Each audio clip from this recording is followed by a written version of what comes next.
A grieving customer asked an airline chatbot one simple question. Could he get a bereavement fare after booking his flight? The answer looked official. It came from Air Canada's own website, but the answer was wrong.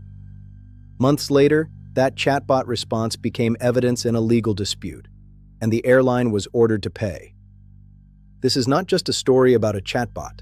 This is a story about accountability. The AI answer that cost Air Canada.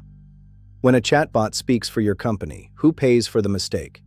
Jake Moffat needed to travel after the death of his grandmother. Like many customers, he went online first. He visited Air Canada's website and looked for information about bereavement fares. Instead of calling customer support, he asked the airline's chatbot.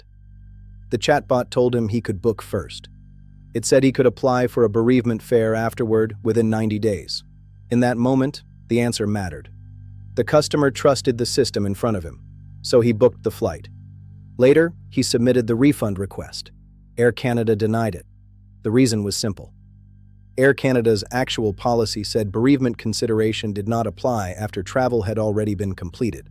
So now the customer had two different messages from the same company, and they did not match. This is where the story becomes bigger than one airline. A chatbot is usually designed to do something simple. A customer asks a question. The system searches, retrieves, or generates an answer. Then it presents that answer. That is the promise of AI in customer service. Faster responses, lower call volume, better customer experience.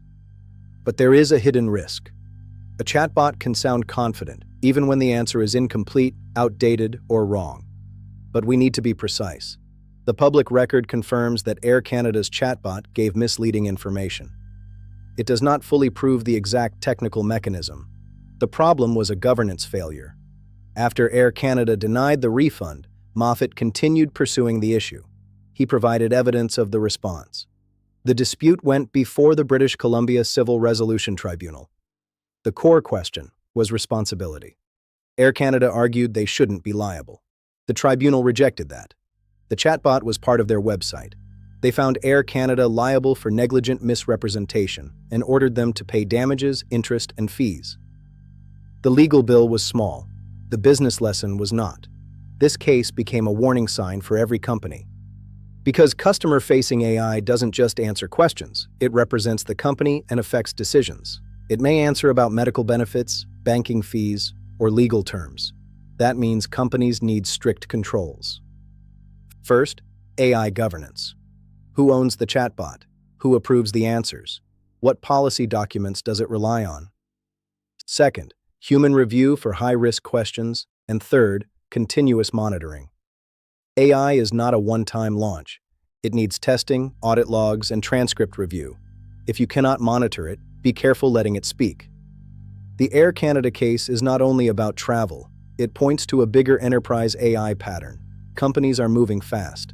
But customers don't separate the chatbot from the company. The business owns the consequence. This case was not about whether AI is good or bad. It was about accountability. The lesson is to deploy responsibly. Because when AI speaks for your business may have to answer for what it says. I'm Venki. This is the AI Confession. Real stories, real evidence, real lessons. I'll see you in the next investigation.